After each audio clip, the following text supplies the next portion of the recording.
প্রধানমন্ত্রী তারেক রহমানের একের পর এক সিদ্ধান্ত তারই মন্ত্রিসভার সদস্যদের জন্য চ্যালেঞ্জ হয়ে যাচ্ছে কি, এমন প্রশ্নই এখন সমাজপাতায় ভাসছে। প্রধানমন্ত্রী সহ বিএনপি সরকারের 50 মন্ত্রী, প্রতিমন্ত্রী এবং নির্বাচিত সংসদ সদস্যরা তারেক রহমানের সিদ্ধান্তে এবার বেকায়দায় পড়বেন কি, এমন প্রশ্নও শোনা যাচ্ছে রাজনীতির ময়দানে।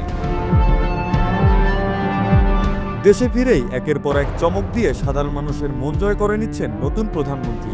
দেশে ফিরেই তিনি বলেছিলেন, আই হ্যাভ এ প্ল্যান। ধীরে ধীরে প্রধানমন্ত্রী সেই প্ল্যানের ঝুলি খুলতে শুরু করেছে, আর সচেতন থেকে সাধারণ মানুষ সবাই মুগ্ধ হচ্ছেন তার সিদ্ধান্তে। শেষ থেকে শুরু করা যায়। প্রধানমন্ত্রী তারেক রহমান ঘোষণা দিয়েছেন তিনি সাপ্তাহিক ছুটি থাকা সত্ত্বেও শনিবার অফিস করবেন। তার এই ঘোষণায় প্রত্যাশা করা হচ্ছে অন্যান্য মন্ত্রী, প্রতিমন্ত্রী, আমলা এবং সরকারি কর্মকর্তা কর্মচারী যাদের প্রয়োজন হবে তারাও অফিস করবেন। সচেতনরা বলছেন এতে করে রাষ্ট্রীয় কাজে গতি আসবে। বিশ্বের বেশিরভাগ দেশে রোববার সাপ্তাহিক ছুটি। সেই হিসেবে বাংলাদেশের সাথে বহির্বিশ্বের যোগাযোগ 3 দিন রাষ্ট্রীয়ভাবে খুব একটা হয় না। প্রয়োজনীয় ক্ষেত্রে শনিবার অফিস করলে এই 3 দিনের দূরত্ব একটু কমে আসবে।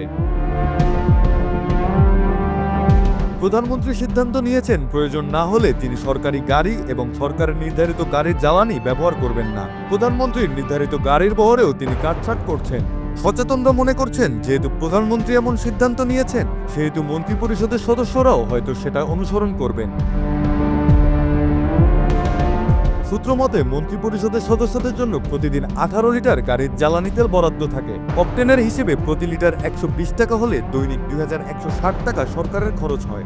মাসে 22 দিনের কর্মদিবস ধরলে সেটা দাঁড়ায় জনপ্রতি 47,520 টাকা। প্রধানমন্ত্রী সহ মোট 50 জন মন্ত্রিসভার সদস্য যদি এমন সিদ্ধান্ত নেন তাহলে মাসে সরকারের সাশ্রয় 23,76,000 টাকা।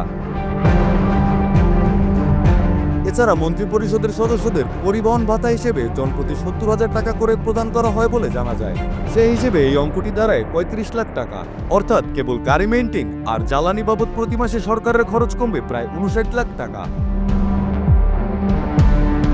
প্রধানমন্ত্রী সর্বশেষ জাতির উদ্দেশ্যে দেয়া ভাষণে বলেছেন জনদুর্ভোগ কমাতে হবে, সড়কে শৃঙ্খলা ফেরাতে হবে। প্রধানমন্ত্রী হওয়ার পর তিনি এখনো পর্যন্ত রাস্তা ব্লক না করে স্বাভাবিকভাবেই গাড়ির বহর কম নিয়ে চলাফেরা করছেন, যা সর্বমহলের প্রশংসা কুড়াচ্ছে। সরকারের একটি সূত্র থেকে জানা যায় প্রধানমন্ত্রীর কার্যালয়ে মন্ত্রিসভা সদস্যদের নিয়ে বৈঠক করছে না তারেক রহমান। কারণ প্রায় 49 মন্ত্রী, প্রতিমন্ত্রী যদি প্রধানমন্ত্রীর কার্যালয়ের উদ্দেশ্যে রওনা হয় তাহলে সড়কে বড় ধরনের যানজট হতে পারে এবং জনদুর্ভোগ বাড়বে।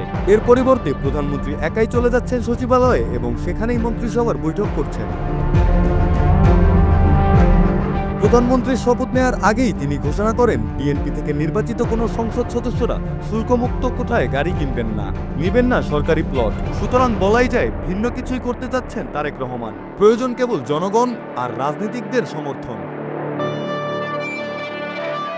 কেউ কেউ বলছেন প্রধানমন্ত্রীর একের পর এক চমকে ভরা সিদ্ধান্ত অন্য মন্ত্রী, প্রতিমন্ত্রী কিংবা যদি উপমন্ত্রী কেউ হন তারাও মানা শুরু করবেন।